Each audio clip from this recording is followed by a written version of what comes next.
2.5 मेगाहर्जका साथै Itahari एफएमको online www.itahorifm.com.np र mobile application हाम्रो पात्रमा पनि सुन्न सक्नुहुन्छ। इटहरी एफएमको फेसबुक पेज facebook.com/fmitahari पनि हेर्दै पढ्न र केही नबुझे त्यही कमेन्ट लेखेर सोध्न पनि सक्नुहुन्छ। इटहरी एफएमको फोन नम्बर 025 584 556 मा फोन गरेर पनि नबुझेका कुरा सोध्न सक्नुहुन्छ। कार्यक्रमको सुरुमा आधा घण्टा कक्षा हुनेछ, त्यसपछि 15 मिनटको समय प्रश्न उत्तरको हुनेछ। त्यही समयमा विद्यार्थीहरूले प्रश्न गर्न सक्नुहुनेछ। हामी कक्षा 9 र 10 का सबै विद्यार्थी भाइ बहिनीहरूलाई ध्यानपूर्वक सुन्न र केही अस्पष्ट भए आफूसँग जुन माध्यम सजिलो छ त्यही माध्यम प्रयोग गरी प्रश्न सोध्न अनुरोध गर्दछौँ। साथै आफ्ना सन्तानको सुन्दर भविष्य निर्माणको विषय भएकाले सबै अभिभावकहरूलाई सहजीकरणका लागि पनि हामी अनुरोध गर्दछौँ। अब आजको अर्को कक्षा सुरु हुँदैछ। अबको 45 मिनट अर्थात् 4 बजेसम्म कक्षा 10 को सामाजिक अध्ययन विषयको पठन पाठन हुनेछ। अहिलेको कक्षा लिँदै हुनुहुन्छ शिक्षक चेतनाथ भट्टराई।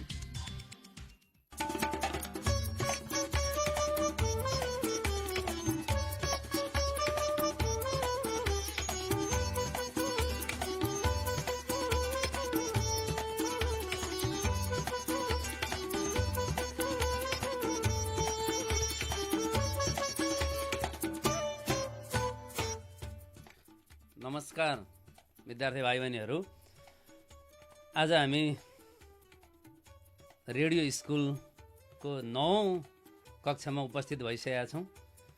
इटहरी एफएम 92.5 मेगाहर्जबाट सञ्चालित प्रसारण भइरहेको यो प्रत्यक्ष प्रसारण भइरहेको रेडियो स्कुलको 9औं कक्षामा सम्पूर्ण विद्यार्थी भाइ बहिनीहरूलाई म हार्दिक स्वागत गर्दै आज हामी कक्षा 10 को सामाजिक अध्ययन विषयको एकाइ 2 विकास र विकासका पूर्वाधारहरू भन्ने मुख्य एकाइ अन्तर्गत चौथो पाठ समकालीन समाज, लक्ष्य र नेपाल भन्ने पाठको बाँकी अंशमा हामी आज छलफल गर्नेछौँ। अस्तिको 8औं कक्षामा हामीले यसको प्रारम्भिक अंशको छलफल प्रारम्भ गरिसकेको कुरा विद्यार्थी भाइ बहिनीहरूलाई थाहा नै छ। विद्यार्थी भाइ बहिनीहरूले आजको कक्षाको लागि पेज नम्बर 28 दिगो विकास लक्ष्य सन् 2016 देखि सन् 2030 सम्म भन्ने पाठ पल्टाउनु हुन म हार्दिक आग्रह गर्दै हामीले अघिल्लो कक्षामा छलफल गरेको विषयवस्तुलाई म संक्षेपमा स्मरण गर्न चाहन्छु। भाइ बहिनीहरूले पनि स्मरण गर्नुहोला। हो, यहाँहरूले स्मरण गरे जस्तै भने जस्तै हामीले अघिल्लो कक्षामा विकासका पूर्वाधार, स्रोत र साधन, त्यसमध्ये प्राकृतिक स्रोत साधन र मानवीय स्रोत साधनको कुरा हामीले गऱ्यौँ। भने दक्ष जनशक्तिको देश विकासमा भूमिका भन्ने विषयमा पनि हामीले अघिल्लो कक्षामा छलफल गऱ्यौँ। र त्यस्तै दक्ष जनशक्ति तयार गर्ने उपायहरू, दक्ष जनशक्ति रोजगारीका अवसरको सम्बन्ध भनेको विद्यार्थी भाइ दक्ष जनशक्ति र रोजगारका अवसरहरूको सम्बन्धको बारेमा पनि हामीले छलफल गऱ्यौँ। र त्यो तेस्रो पाठको अभ्यासका केही प्रश्नहरूको उत्तरमा पनि हामीले छलफल गऱ्यौँ। र विद्यार्थी भाइ बहिनीहरूलाई अभ्यासमा भएका क्रियाकलाप, सामुदायिक कार्यहरू गर्नका लागि गृह कार्य दिँदै हामीले चौथो पाठको समकालीन विकास लक्ष्य र नेपाल भन्ने पाठमा सहस्राब्दी विकास लक्ष्य र नेपालले प्राप्त गरेका उपलब्धिहरूको कुरा हामीले गऱ्यौँ। 8 वटा सहस्राब्दी लक्ष्यहरू र नेपालले निर्धारण गरेका लक्ष्यहरू, संयुक्त राष्ट्र सङ्घले आफ्नो घोषणापत्रमा जारी गरेका सहस्राब्दी विकास लक्ष्यहरू र नेपालले सन् 2015 मा मापन गरेका, आफूले जारी गरेका, तय गरेका लक्ष्यहरू र त्यसको उपलब्धि के कति हासिल हुन सक्यो भनेर 2015 मा मापन गरेको उपलब्धिहरू र त्यसको प्राप्त गरेको स्रोतका सन्दर्भमा हामीले अघिल्लो कक्षामा छलफल गऱ्यौँ। विद्यार्थी भाइ बहिनीहरू, यहाँहरूले पाठ्य पुस्तकको पेज नम्बर 28 पल्टाइसक्नु भएको छ। आज हामी एकाइ 2 सामाजिक अध्ययन कक्षा 10 को एकाइ 2 विकास र विकासका पूर्वाधार भन्ने एकाइको चौथो पाठ समकालीन विकास लक्ष्य र नेपाल भन्ने पाठको दोस्रो च्याप्टरबाट छलफल सुरु गर्नेछौँ र आजको छलफलको विषयवस्तु छ दिगो विकास लक्ष्य सन् 2016 देखि 30 सम्म। विद्यार्थी भाइ बहिनीहरू, यहाँले आफ्नो पाठ्यपुस्तकको पेज नम्बर 28 मा पनि यो विषयवस्तु पाउनुहुन्छ। त्यसलाई सरसर्ती हेर्नुहोस् है त। हामी यसलाई संक्षेपमा चर्चा गर्नेछौँ अनि आवश्यक परे केही छलफल गर्नेछौँ। हो, दिगो विकास लक्ष्य 2 दशकभन्दा बढी समयदेखि विश्वस्तरीय छलफलको विषय भएको छ। हो विद्यार्थी भाइ बहिनीहरू, 2 दशकभन्दा बढी समयदेखि दिगो विकास लक्ष्यका सन्दर्भमा विश्वव्यापी रूपमा छलफल भएको कुरा हामीले अघिल्ला पाठहरूमा पनि चर्चा गर्दै आइरहेका छौँ। यसको औपचारिक सुरुवात सन् 2012 जुनमा ब्राजिलको रियो डी जेनेरियो र सन् 2014 सेप्टेम्बरमा संयुक्त राष्ट्रसङ्घको महासभामा भयो। छलफल 2 दशक अगाडिबाट सुरु भए पनि विद्यार्थी भाइ बहिनीहरू, औपचारिक सुरुवात चाहिँ कहिलेदेखि भएको रहेछ त भन्दा सन् 2012 को जुनमा ब्राजिलको रियो डी जेनेरियो र सन् 2014 सेप्टेम्बरमा संयुक्त राष्ट्रसङ्घको महासभामा यसको सुरुवात भएको अभिलेख पाइन्छ। विद्यार्थी भाइ बहिनीहरू, सहस्राब्दी विकास लक्ष्य सन् 2015 मा अन्त्य भइसकेपछि हामीले अघिल्लो कक्षामा छलफल गरेको सहस्राब्दी विकास लक्ष्य र नेपालले प्राप्त गरेका उपलब्धिहरूको कुरा गऱ्यौँ र मूल्याङ्कन गर्दा 2015 को तथ्याङ्कलाई हामीले आधार मानेका छौँ। त्यही कुरा यहाँ पनि उल्लेख भएको छ। विद्यार्थी भाइ बहिनीहरू, सहस्राब्दी विकास लक्ष्य सन् 2015 मा अन्त्य भइसकेपछि सन् 2016 देखि सन् 2030 सम्मको योजनाबद्ध विकासको अर्को चरणको रूपमा दिगो विकासका लक्ष्यलाई कार्यान्वयनमा ल्याइएको हो। हो विद्यार्थी भाइ बहिनीहरू, सहस्राब्दी विकास लक्ष्य 2015 मा त्यो कार्यक्रम अन्त्य भइसकेपछि सन् 2016 देखि सन् 2030 सम्ममा दिगो विकासको लक्ष्यलाई अगाडि सारिएको कुरा हामीले पटक पटक चर्चा गर्दैछौँ। अहिले पनि यहाँ चर्चा गऱ्यौँ। यसका लक्ष्य तथा गन्तव्यहरू भनेको दिगो विकासका लक्ष्य तथा गन्तव्यहरू सन् 2015 सेप्टेम्बरमा संयुक्त राष्ट्र सङ्घको महासभाले स्वीकृत गरेको थियो। विद्यार्थी भाइ बहिनीहरू, यो दिगो विकासका लक्ष्यहरूको कुरा जुन हामी अहिले गरिरहेका छौँ त्यो सन् 2015 सेप्टेम्बरमा संयुक्त राष्ट्र सङ्घको महासभाले यसलाई स्वीकृत गरेको थियो। तर कतिपय सूचक र कार्यान्वयनका रणनीतिहरू बनाउन अझै बाँकी रहेका छन्। हो विद्यार्थी भाइ बहिनीहरू, 17वटा लक्ष्यहरू स्वीकृत गरेको छ र अझै कतिवटा लक्ष्य र कार्यक्रमहरू त्यसको चाहिँ गन्तव्यहरू निर्धारण गर्न अझै बाँकी छ। क्रमशः सन् 2030 सम्मका लागि यो तय हुँदै जाने कुरा म विद्यार्थी भाइ बहिनीहरूलाई जानकारी गराउन चाहेँ।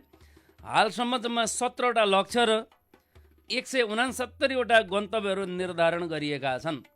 हालसम्म 17वटा दिगो विकासका लक्ष्यहरू र 169वटा गन्तव्यहरू निर्धारण गरिएका छन् र बाँकी लक्ष्य र गन्तव्यहरू क्रमशः निर्धारण हुँदै जानेछन्। विद्यार्थी भाइ बहिनीहरू, नेपालले यसै अवधिमा भनेको सन् 2015 देखि 30 बीचको अवधिमा सन् 2022 सम्ममा अति कम विकसित राष्ट्रको स्तरबाट माथिल्लो स्तरमा पुग्ने लक्ष्य लिएको छ। हो विद्यार्थी भाइ बहिनीहरू, हामीले एकाइ 1 मा मानव विकास सूचकाङ्कको तथ्याङ्क सार्वजनिक गर्दा पनि हामीले भनेका छौँ नेपाल 1 स्टेप अगाडि बढेको छ है। 0.55 भन्दा माथि को सूचक प्राप्त भएपछि एक स्टेप माथि बढेको हुन्छ भनेर हामीले युनिट 1 मा पनि छलफल गरेका थियौँ। त्यही कुरा यहाँ पनि जोडिएको छ विद्यार्थी भाइ बहिनीहरू। यी लक्ष्यहरू बृहत, महत्त्वकाङ्क्षी र चुनौतीपूर्ण छन्, जसलाई पुरा गर्न धेरै स्रोत साधन आवश्यक पर्दछ। नेपालले सन् 2022 सम्ममा अति कम विकसित राष्ट्रबाट माथिल्लो स्तरमा फड्को मार्ने का लागि लिएका लक्ष्यहरू अलिक चुनौतीपूर्ण छन् भनेको छ। र भर्खरै हिजो अस्ति विश्व ब्याङ्कले सार्वजनिक रूप प्रतिवेदनमा नेपालीहरूको प्रति व्यक्ति आय $1090 रहेको सार्वजनिक गरेको छ र नेपाल अति कम विकसित राष्ट्रबाट एक फड्को माथि उठेको कुरा विश्व ब्याङ्कको तथ्याङ्कले पनि भर्खरै सार्वजनिक गरेको कुरा म यहाँ जानकारी गराएँ यसै कक्षा मार्फत। यसमा सन् 2030 सम्ममा नेपाललाई समावेशी, समतामूलक एवं मध्यम आययुक्त समृद्ध कल्याणकारी राज्यका रूपमा स्थापित गराउने लक्ष्य राखिएको छ। हो विद्यार्थी भाइ बहिनीहरू, यो दिगो विकास लक्ष्य सन् 2030 सम्ममा हासिल गर्नुपर्ने लक्ष्यमा नेपालले आफ्नो देशलाई, नेपाललाई समावेशी, समतामूलक एवं मध्यम आययुक्त समृद्ध कल्याणकारी राज्यका रूपमा स्थापित गराउने लक्ष्य राखिएको छ। नेपालका दिगो विकासका लक्ष्यहरू चाहिँ के छन् त? हामी त्यसमा पनि थोरै चर्चा गरौँ विद्यार्थी भाइ बहिनीहरू। नेपालका दिगो विकासका लक्ष्यहरू जुन संयुक्त राष्ट्र सङ्घले सन् 2015 मा निर्धारण गरेका लक्ष्यहरू नै नेपालका पनि लक्ष्यहरूसँग मेल खान जान्छ। लक्ष्य नम्बर 1 दिगो विकासका लक्ष्यहरू सबै ठाउँमा सबै रूपका गरिबीलाई अन्त्य गर्ने। सबै ठाउँमा सबै रूपका गरिबीलाई अन्त्य गर्ने लक्ष्य छ। यसको प्रमुख गन्तव्य चाहिँ के त? लक्ष्य सँगसँगै यहाँ गन्तव्य पनि दिएको छ विद्यार्थी भाइ बहिनीहरू। गन्तव्य सन् 2030 सम्ममा सबै ठाउँबाट सबै व्यक्तिहरूको चरम गरिबी आधाले घटाउने भनेको अहिले भइरहेको गरिबीलाई 50% घटाउने भनेको हाल दिनको $1.25 भन्दा कम आय आर्जन मापन गरिएको छ, जुन न्यून आय भएकाहरूलाई ती सहितलाई यहाँ समावेश गरिएको छ। भनेको सीमान्त गरिबीको रेखामुनि रहेकाहरूलाई पनि त्यो सीमान्त गरिबीको रेखामुनिको सङ्ख्यालाई आधा घटाउने भन्ने लक्ष्य राखेको छ। त्यसै दोस्रो लक्ष्य छ भोकमरीको अन्त्य गर्ने, खाद्य सुरक्षा र उन्नत पोषण प्राप्ति गर्ने र दिगो कृषिको प्रवर्धन गर्ने। दोस्रो लक्ष्य छ भोकमरीको अन्त्य गर्ने, खाद्य सुरक्षा र उन्नत पोषण प्राप्ति गर्ने र दिगो कृषिको प्रवर्धन गर्ने। यसको गन्तव्य के त? यसको गन्तव्य सन् 2030 सम्ममा भोकमरीको अन्त्य र शिशुहरू सहित गरिब तथा जोखिमको अवस्थामा रहेका सबै व्यक्तिहरूको वर्षैभरि सुरक्षित, पोषिलो र पर्याप्त खानामा पहुँच पुर्याउने।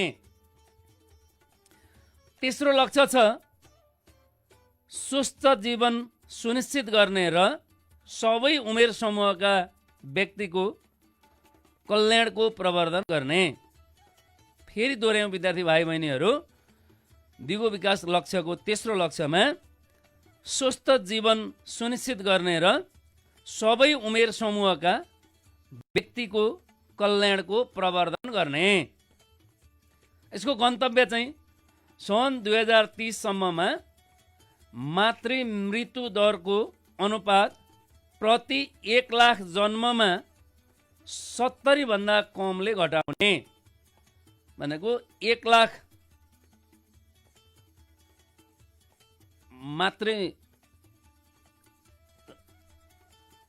आमाहरू जसले जीवित बच्चा जन्माउनुहुन्छ उहाँहरू मध्ये 1 लाख भित्रबाट 70 जना सम्म मात्र मृत्यु दरलाई झार्ने अहिले बढी छ। त्यसलाई त्यो मातृ मृत्यु दरलाई कम गर्ने प्रति लाख 70मा कायम राख्ने भन्ने गन्तव्य छ। र चौथो लक्ष्य छ विद्यार्थी भाइ बहिनीहरू, सबैका लागि समावेशी तथा गुणस्तरीय शिक्षा सुनिश्चित गर्ने र आजीवन सिकाइको अवसरलाई प्रवर्धन गर्ने।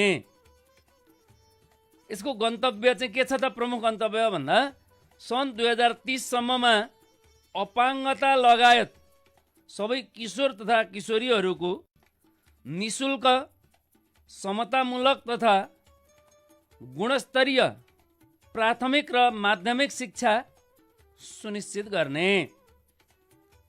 अपाङ्गता भएका बालबालिकाहरू लगायत किशोर किशोरीहरूलाई निशुल्क, समतामूलक र गुणस्तरीय प्राथमिक र माध्यमिक शिक्षा सुनिश्चित गर्ने। यसबाट सान्दर्भिक तथा प्रभावकारी सिकाइ प्रतिफल प्राप्त गर्ने भनेर प्रमुख गन्तव्य राखिएको छ।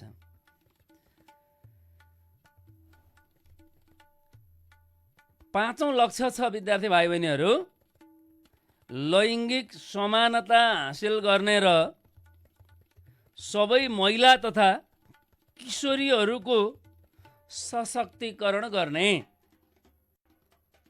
फेरि ध्यान दिनुहोस् विद्यार्थी भाइ बहिनीहरू, लैङ्गिक समानता हासिल गर्ने र सबै महिला तथा किशोरीहरूको सशक्तिकरण गर्ने यो दिगो विकासको पाँचौं लक्ष्य हो भने यसको प्रमुख गन्तव्य चाहिँ के छ त भन्दा महिला तथा किशोरीहरू विरुद्ध हुने सबै प्रकारका भेदभावहरूको सबैतिर अन्त्य गर्ने, सबै तहका निर्णय प्रक्रियामा महिला सहभागिता सुनिश्चित गर्ने। त्यही भएर होला विद्यार्थी भाइ बहिनीहरू, हाम्रो संविधानमा पनि हरेक क्षेत्रमा 33% महिलाको सिट सङ्ख्या सुरक्षित गरिएको छ र हाम्रो व्यवस्थापिकामा पनि 33% महिला जनप्रतिनिधि अनिवार्य हुनुपर्छ भनेर त्यही अनुसारको व्यवस्था कार्यान्वयन भइसकेको अवस्था छ। दिगो विकासको 6औं लक्ष्य छ सबैका लागि खानेपानी तथा सरसफाइको उपलब्धता र दिगो व्यवस्थापन सुनिश्चित गर्ने। ध्यान दिनुहोस् विद्यार्थी भाइ बहिनीहरू, दिगो विकासको 6औं लक्ष्यमा सबैका लागि खानेपानी तथा सरसफाइको उपलब्धता र दिगो व्यवस्थापन सुनिश्चित गर्ने। यसको प्रमुख गन्तव्य सन् 2030 सम्ममा सबैका लागि सुरक्षित तथा खर्चले धान्न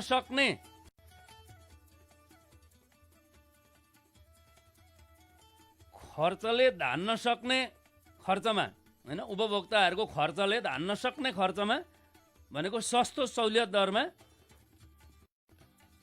स्वच्छ पिउने पानी सर्वसुलभ र समतामूलक पहुँच हासिल गर्ने। यो समतामूलक पहुँच भनेको चाहिँ के हो त विद्यार्थी भाइ बहिनीहरू? सबैलाई, सक्नेलाई नसक्नेलाई, अब सीमान्त गरिबीको रेखा मुनिकालाई निःशुल्क गरेर हुन्छ कि शुल्क कम गरेर हुन्छ कि त्यो क्षेत्रगत रूपमा, भूगोलगत रूपमा सरकारले आफ्नो नीति बनाएर यसलाई अगाडि बढाउँछ। सबैलाई जसरी पनि प्राप्त गर्न सक्ने बनाउने भन्ने यो गन्तव्य छ र सबै समुदाय खुल्ला दिशामुक्त क्षेत्र हुने, सबै समुदाय खुल्ला दिशामुक्त क्षेत्र हुने। त्यही भएर होला विद्यार्थी भाइ बहिनीहरू, विभिन्न ठाउँहरूमा खुल्ला दिशामुक्त क्षेत्र घोषणाको लहर नै चलिरहेको छ र अब बिस्तारै बिस्तारै देश नै खुल्ला दिशामुक्त घोषणा हुने तर्खरमा रहेको छ। हामी सबै त्यसमा लाग्नुपर्छ। र दिगो विकासको लक्ष्य नम्बर 7 मा भनिएको छ सबैका लागि खर्चले धान्न सक्ने भरपर्दो दिगो तथा आधुनिक ऊर्जामा पहुँच सुनिश्चित गर्ने। फेरि ध्यान दिनुहोस् विद्यार्थी भाइहरू, सबैका लागि खर्चले धान्न सक्ने भरपर्दो दिगो तथा आधुनिक ऊर्जामा पहुँच सुनिश्चित गर्ने। पहुँच भनेको सबैले प्राप्त गर्न सक्ने अवस्था सिर्जना गर्ने। यसको प्रमुख गन्तव्य चाहिँ सन् 2030 सम्ममा खर्चले धान्न सक्ने भरपर्दो र आधुनिक ऊर्जाको सर्वसुलभ पहुँच सुनिश्चित गर्ने। त्यही भएर होला वैकल्पिक ऊर्जाहरू जस्तो सोलर प्यानलमा अनुदान दिएको छ सरकारले, ग्रामीण क्षेत्रमा अहिले सहरी क्षेत्र पनि अनुदानको लहर चल्दै गरेको छ, बायोग्यासको कुरा छ लगायत वैकल्पिक ऊर्जालाई प्राथमिकता दिइरहेको हामीले सरकारका कार्यक्रमहरूमा पाउने गर्छौँ र विभिन्न गैर सरकारी सङ्घ संस्थाहरूले पनि यसमा सहयोग पुर्याउँदै आएका छन्। विद्यार्थी भाइ बहिनीहरू, दिगो विकासका लक्ष्यहरू मध्ये 8औं लक्ष्य छ सबैका लागि निरन्तर समावेशी र दिगो आर्थिक विकास तथा पूर्ण तथा उत्पादनमूलक रोजगारी र मर्यादित कामको प्रवर्धन गर्ने। भनेको उत्पादनमूलक रोजगारी र मर्यादित काम प्रवर्धन गर्ने। काम कुनै पनि सानो ठुलो हुँदैन है विद्यार्थी भाइ बहिनीहरू। कामको सम्मान सबैले गर्न सक्नुपर्छ। सबै काम आफ्नो क्षेत्रमा ठुला हुन्छन् भन्ने भाव जगाउन सकियो भने कामप्रतिको मर्यादा बढ्छ र मान्छेलाई काम गर्ने जाँगर बढ्छ। यसको प्रमुख गन्तव्य के हो भन्दा अति कम विकसित मुलुकहरूमा राष्ट्रिय परिस्थिति अनुसार कुल गारस्थ उत्पादन जीडीपीको कम्तीमा वार्षिक 7% प्रति व्यक्ति आर्थिक वृद्धि हासिल गर्ने र बाल श्रम निर्मूल गर्ने। बाल श्रम निर्मूल गर्ने कुरा पनि यो लक्ष्यको प्रमुख गन्तव्यभित्र पर्छ। विद्यार्थी भाइ बहिनीहरू, यहाँ बाल श्रम र बाल काममा फरक छ। विद्यार्थी भाइ बहिनीहरू, बाल श्रम र बाल काममा फरक भएको कुरा यहाँहरूले बुझिदिनु हुन यहाँहरूको बाल क्लब मार्फत विभिन्न छलफलमा यहाँहरूले चर्चा गरिदिनु हुन म अनुरोध गर्दछु। लक्ष्य नम्बर 9, बलियो अथवा टिकाउ पूर्वाधार निर्माण गर्न, समावेशी र दिगो औद्योगिकीकरणको प्रवर्धन गर्न र नवीन खोजलाई प्रोत्साहन गर्ने। 9औं लक्ष्य छ र यसको प्रमुख गन्तव्य चाहिँ आर्थिक विकास र मानव कल्याणलाई सघाउ पुर्याउन सबैका लागि गुणस्तरीय, भरपर्दो, दिगो र बलियो अथवा टिकाउ पूर्वाधारको सुलभ र समान पहुँचको विकास गर्ने। भनेको पूर्वाधारको कुरा गरिरहँदा हामीले विकास निर्माणसँग सम्बन्धित पूर्वाधारको कुरा छ। आर्थिक विकास र मानव कल्याणलाई सघाउ पुर्याउने सबैका लागि गुणस्तरीय, भरपर्दो, दिगो र बलियो पूर्वाधारको सुलभ र समान पहुँचको विस्तार गर्ने। भनेको त्यो बाटो बनाउँदा भत्किहाल्ने खालको नबनाउने, अलि लामो समय टिक्ने बनाउने, होइन, पुल पुलेसा, सिँचाइको कुरा, घर लगायत सार्वजनिक स्थलहरू, विद्यालय, अस्पताल निर्माण गर्ने कुरासँग यसको सम्बन्ध छ। लक्ष्य नम्बर 10, देशभित्रै र देशहरूमाझ असमानतालाई न्यून गर्ने। देशभित्रै र देशहरूमाझ भनेको देशभित्र बस्ने नागरिकहरू बीच र अन्य देशहरू बीच, देशभित्रै र देशहरूमाझ असमानतालाई न्यून गर्ने। यसको प्रमुख गन्तव्य सन् 2030 सम्ममा गरिबीको रेखामुनि रहेका 40% जनसङ्ख्याको आम्दानी राष्ट्रिय औसतभन्दा माथि रहने गरी वृद्धि गर्ने र त्यसलाई कायम गर्ने। लक्ष्य नम्बर 11, नगरहरू र मानव बस्तीहरूलाई, नगर भनेर यहाँ सहरहरूलाई सङ्केत गर्न खोजिएको छ भाइ बहिनीहरू, नगरहरू र मानव बस्तीहरूलाई समावेशी, सुरक्षित, सबल र दिगो बनाउने। यसको प्रमुख गन्तव्य सन् 2030 सम्ममा पर्याप्त, सुरक्षित तथा खर्चले धान्न सक्ने आवास र आधारभूत सेवाहरूमा सबैको पहुँच सुनिश्चित गर्ने र झुपडी बस्तीको स्तर उन्नति गर्ने हो। विद्यार्थी भाइ बहिनीहरू, सरकारले यही भएर होला 5 वर्षभित्र देशका सबै घरमा फुसको छानो हटाउने, टिनका छाना लगाइसक्ने भनेर अस्तिको बजेटमा कार्यक्रम पनि ल्याइसकेको छ। विद्यार्थी भाइ बहिनीहरू, यही लक्ष्य प्राप्तिका लागि प्रमुख गन्तव्यको एउटा पाटो हुनसक्छ। हामीले यसरी पनि जोडेर हेर्नुपर्छ। र 12औं लक्ष्य छ दिगो उपयोग र उत्पादनको ढाँचा सुनिश्चित गर्ने। दिगो उपयोग र उत्पादनको ढाँचा सुनिश्चित गर्ने। यसको प्रमुख गन्तव्य सन् 2030 सम्ममा प्राकृतिक स्रोतको दिगो व्यवस्थापन तथा चुस्त प्रयोग हासिल गर्ने। यसको प्रमुख गन्तव्य छ भने 13औं लक्ष्य छ जलवायु परिवर्तन तथा यसका प्रभावहरू विरुद्ध लड्न तत्काल कार्य थाल्ने। ध्यान देऊ, विश्वको जल्दो बल्दो समस्या जलवायु परिवर्तन भनेर विद्यार्थी भाइ बहिनीहरूले कक्षा 9 मा अध्ययन गरिसक्नु भएको छ र त्यसलाई म यहाँ स्मरण गराउन चाहे। यसको प्रमुख गन्तव्य सबै मुलुकमा प्राकृतिक प्रकोप तथा जलवायु परिवर्तनसँग सम्बन्धित जोखिमहरूको सामना गर्न सक्ने वा सो अनुकूल क्षमता वृद्धि गर्ने। यसको प्रमुख गन्तव्य छ भने 14औं लक्ष्यमा छ विद्यार्थी भाइ बहिनीहरू। 14औं लक्ष्य छ दिगो विकासका लागि महासागर, समुद्र र सामुद्रिक स्रोत साधनहरूको संवर्धन, संरक्षण र दिगो प्रयोग गर्ने भनेको छ। यो नेपालको सन्दर्भमा यो सान्दर्भिक नभएको, किनभने नेपाल भूपरिवेष्टित राष्ट्र हो।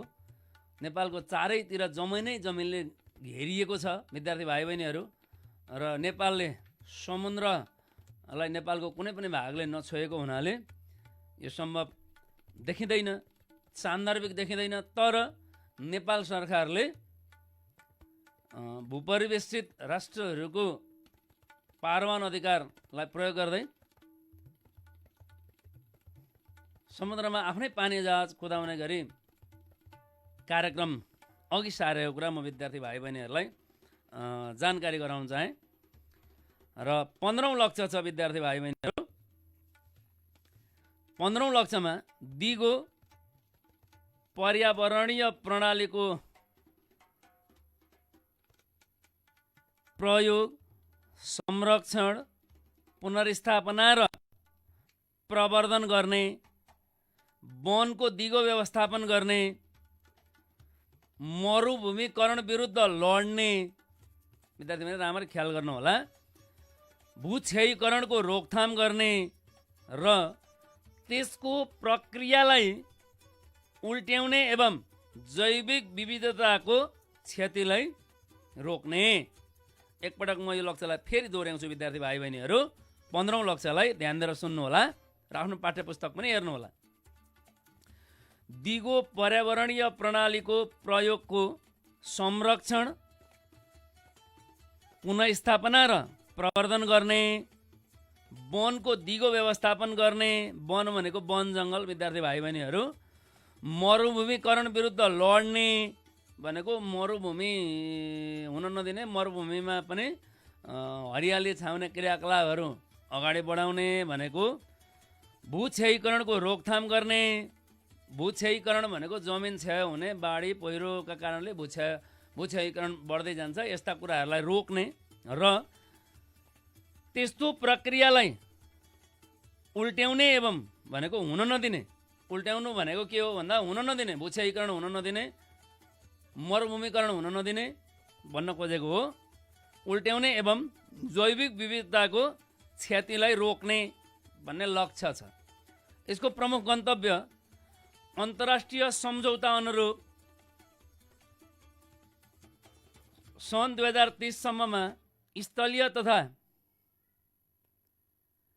स्वच्छ जल, पर्यावरण र तिनीहरूको सेवाहरू, खास गरी वन, जङ्गल, सिमसार, हिमाल, सुक्खा भूमि आदिको संरक्षण, संवर्धन तथा दीर्घकालीन उपयोग सुनिश्चित गर्ने भनेको खाली जमिनमा वृक्षारोपण गर्ने, सिमसार क्षेत्रहरूलाई जोगाउने, जलचर प्राणीहरूको संरक्षण गर्ने, जैविक विविधता जोगाउन अनेक क्रियाकलाप गर्न पर्यो। हिमाली क्षेत्रको जैविक विविधता फरक हुन्छ, पहाडी क्षेत्रको जैविक विविधता फरक हुन्छ र तराई क्षेत्रको जैविक विविधता फरक हुन्छ। यसैगरी 16औं लक्ष्य छ दिगो विकासका लागि शान्तिपूर्ण र समावेशी समाजको प्रवर्धन गर्ने, सबैलाई न्यायमा पहुँच प्रदान गर्ने र सबै तहमा प्रभावकारी, उत्तरदायी, समावेशी संस्थाहरूको विकास गर्ने। यसको प्रमुख गन्तव्य छ सबै किसिमका हिंसा र सोसँग सम्बन्धित मृत्युदर उल्लेख्य रूपमा घटाउने, भ्रष्टाचारमा कमी ल्याउने चाहिँ यसको प्रमुख गन्तव्य छ। र अहिले निर्धारण भएको 17औं लक्ष्य छ। 17औं लक्ष्य चाहिँ के छ भने विद्यार्थी भाइ बहिनीहरू, दिगो विकासका लागि कार्यान्वयन प्रक्रिया मजबुत बनाउने, ध्यान दिनु होला, दिगो विकासका लागि कार्यान्वयन प्रक्रिया मजबुत बनाउने र विश्वव्यापी साझेदारीलाई पुनर्जीवन दिने। 17औं लक्ष्यलाई फेरि ध्यान दिनुहोस् विद्यार्थी भाइ बहिनीहरू, दिगो विकासका लागि कार्यान्वयन प्रक्रिया मजबुत बनाउने र विश्वव्यापी साझेदारीलाई पुनर्जीवन दिने। यसको प्रमुख गन्तव्य चाहिँ के हो त भन्दा कर सहित अन्य राजस्व सङ्कलनका लागि आन्तरिक क्षमतामा सुधार गर्ने, विकासोन्मुख राष्ट्रहरूलाई अन्तर्राष्ट्रिय सहयोग मार्फत आन्तरिक स्रोत परिचालनलाई बलियो बनाउने।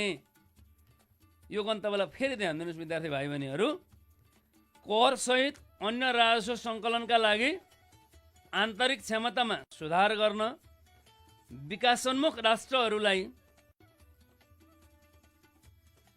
अन्तर्राष्ट्रिय सहयोग मार्फत आन्तरिक स्रोत परिचालनलाई बलियो बनाउने।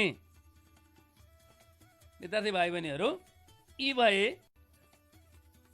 संयुक्त राष्ट्र सङ्घले सन् 2015मा पास गरेका दिगो विकासका लक्ष्यहरू र नेपालले पनि यसलाई स्वीकार गरेर यही अनुसारका आफ्ना कार्यक्रमहरू अगाडि बढाउँदै गरेको कुरा आजको कक्षाको छलफलमा मैले विद्यार्थी भाइ बहिनीहरूलाई सरसर्ती जानकारी गराएँ। यहाँले आफ्नो पाठ्य पुस्तकमा पनि दोहोऱ्याएर हेर्नुहुनेछ र म विद्यार्थी भाइ बहिनीहरूलाई गृह कार्य यहाँलाई त्यो पेज नम्बर 30 मा भएका अभ्यास, क्रियाकलाप र सामुदायिक कार्यहरू त नियमित गृह कार्य भइहाल्यो। त्यसका अतिरिक्त एउटा प्रश्न छ, विद्यार्थी भाइ बहिनीहरूलाई टिप्नमा आग्रह गर्दछु। तयार हुनुभयो होइन त? आफ्नो कपी कलम लिएर हो, ल सुरु गरौँ है त। टिप्नु होला, दिगो विकासका लक्ष्य मध्ये, फेरि सुन्नुहोस्, दिगो विकासका लक्ष्य मध्ये तपाईलाई बढी महत्त्वपूर्ण लागेको, तपाईलाई बढी महत्त्वपूर्ण लागेको लक्ष्य कुन हो? फेरि सुन्नु है त, दिगो विकासका लक्ष्य मध्ये तपाईलाई बढी महत्त्वपूर्ण लागेको लक्ष्य कुन हो? प्रश्नवाचक चिन्ह दिनु होला। किन? किन लेख्नु होला। फेरि प्रश्नवाचक चिन्ह दिनुहोस्। त्यसपछि अन्य लक्ष्यहरूसँग तुलना गरी लेख्नुहोस्। अन्य लक्ष्यहरूसँग तुलना गरी लेख्नुहोस्। हो विद्यार्थी भाइ बहिनीहरू, अहिले भर्खरै हामीले छलफल गरेका 17वटा दिगो विकासका लक्ष्यहरूमध्ये तपाईलाई सबैभन्दा बढी महत्त्वपूर्ण लागेको लक्ष्य यो 17वटा मध्ये कुन हो, किन, बाँकी अरू 16वटासँग तुलना गरेर यहाँले आफ्नो अभ्यास पुस्तिकामा लेख्नु होला र अनुकूल समयमा आफ्नो विद्यालयको विशेष शिक्षकसँग समन्वय गरेर यसलाई अन्तिम रूप दिनुहोस् है त। ल विद्यार्थी भाइ बहिनीहरू, यहाँहरूलाई कुनै जिज्ञासा भए यहाँहरूले हाम्रो फेसबुक र इटरी एफएमको सम्पर्क नम्बरमा पनि सम्पर्क गरेर आफ्ना समस्याहरू राख्न सक्नुहुनेछ। हामी त्यसको समाधानका लागि तयार छौँ भन्दै यहाँहरूलाई अभ्यास, क्रियाकलाप र सामुदायिक कार्य प्रत्येक पाठको गृह कार्य दिँदै अहिलेसम्म सक्रिय रूपमा रेडियो कक्षामा सहभागी भइदिनु भएकोमा हार्दिक धन्यवाद ज्ञापन गर्दै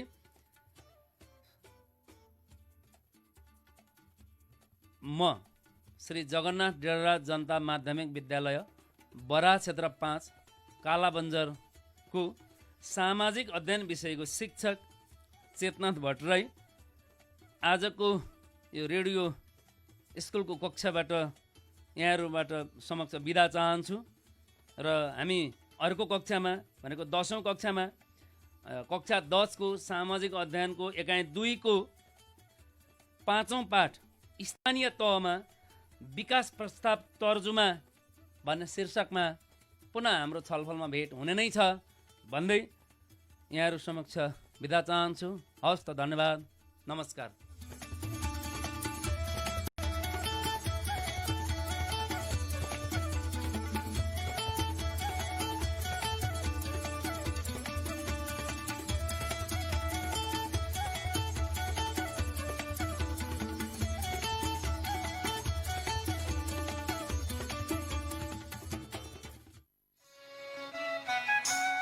अहिले तपाईं इटहरी एफएम 92.5 मेगाहर्ज सुन्दै हुनुहुन्छ।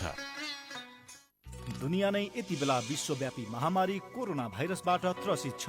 यस विषम परिस्थितिको सामना गर्न हामी तपाईको स्वस्थ जीवनको कामना गर्दछौँ। सुरक्षित रूपमा घरमै बसौं, भोलिको सुनौलो दिन प्रति आशावादी बनौं, आफ्नो आत्मबल बलियो राखौं। परिस्थितिलाई मध्यनजर गर्दै कम खर्च र बढी बचत गर्ने बानी बसालौं। छिटो छरितो कर्जा, निक्षेपमा सर्वाधिक ब्याज दर सहित मञ्जुश्री फाइनान्स लिमिटेड सदैव तपाईसँगै रहनेछ। विस्तृत जानकारीको लागि हाम्रो फेसबुक पेज वा वेबसाइट www.manjusrifinance.com.np सँग जोडिनुहोला। नेपाल राष्ट्र बैंकबाट ग वर्गको इजाजत प्राप्त मञ्जुश्री फाइनान्स लिमिटेड, प्रधान कार्यालय नयाँ बानेश्वर काठमाडौँ, शाखा कार्यालय इटहरी, धरान लाइन इटहरी।